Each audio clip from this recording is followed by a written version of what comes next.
Hi, this is tamarapatzer. I want to show you how to write a high quality press release so that you can get high quality third person credibility from places such as CNN, ABC, NBC, Fox, CBS, and of course independent publications and television stations online. As you can see, I have done this with one press release that is about authority publishing. I want to show you how to write a press release the right way. So the first thing that many people are curious about is, what in the heck am I going to write about?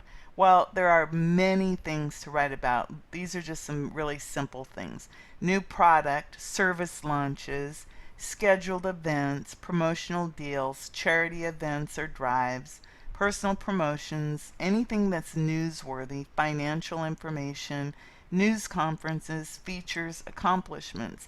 Think about that in terms of let your mind just be open to the possibilities about what you have going for you. I have tons and tons of ideas about what you could write about, and I can help you brainstorm about that. But for now, just think about what it is that makes a good press release or news release or media release.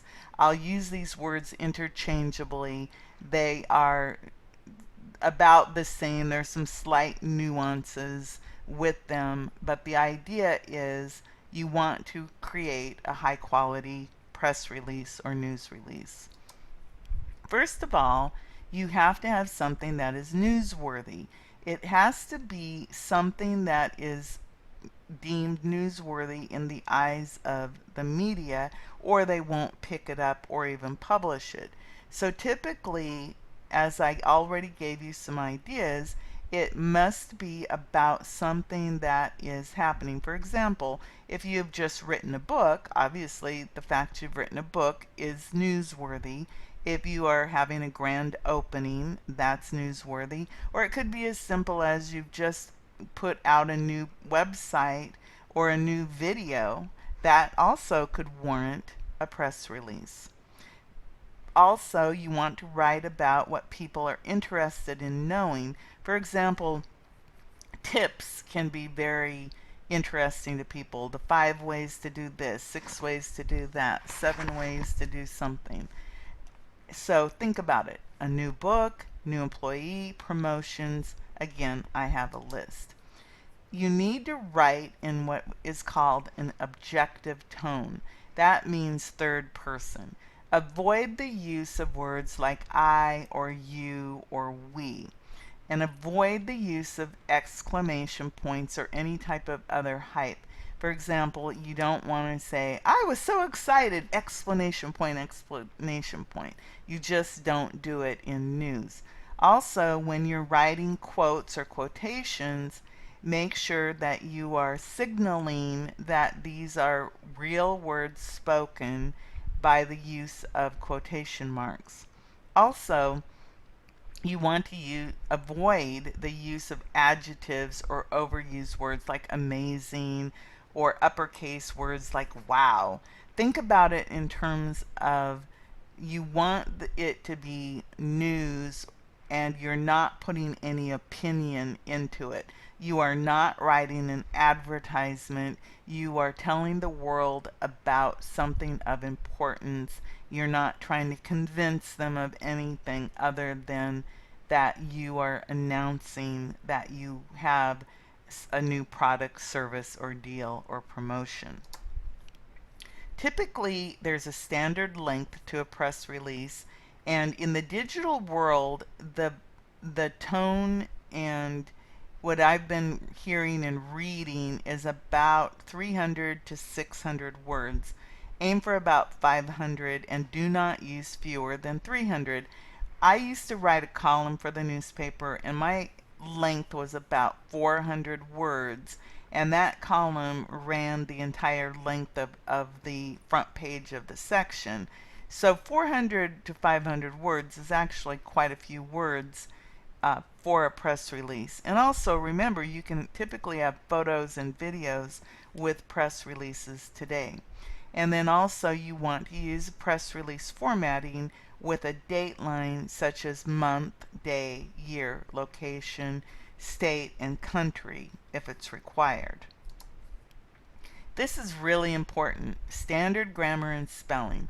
You want to use the standard grammar of the English that you speak. If you are in the United States, we use a certain standard of grammar and spelling. If you're in England or Australia, your words may be spelled differently, but typically if you use standard grammar and standard spelling, you'll do perfectly fine. Avoid jargon, and if you're using an acronym, please define it. For example, IRS in the United States might mean Internal Revenue Service. So be sure that if you're using any type of acronym that you define it for your reader. Proofreading is probably one of the most important things you'll ever do. Have someone else proofread your press release.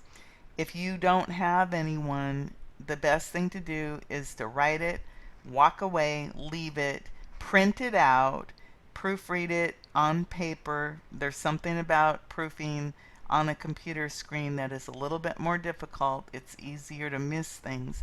Scan it from the bottom to the top backwards, and this will help you a lot. Also, check for spacing errors. One of the things that most people complain about when they do not like something is related to grammar, spelling, and spacing. Typographical errors drive people nuts. They will actually unsubscribe from a newspaper over grammar and spelling errors. Also, if you're working with a specific service for your press releases, they will tell you exactly how they want you to format your press release. This is an example. Format your press as desired by the service you're using to submit your press release. As you notice, there are typographical errors and words missing here. So if I were to proofread this, I would start at the bottom and say, okay, so I'm scanning backwards. It's release, press, your, submit to, using, are you, service, the, by, desire, as, press, your format. I'm going, oh my God, I'm missing the word press release as desired by the service you are using to submit your press release. So always proofread it and format it properly. Number 6, use clear contact information. Name, address, phone, email, and various social media.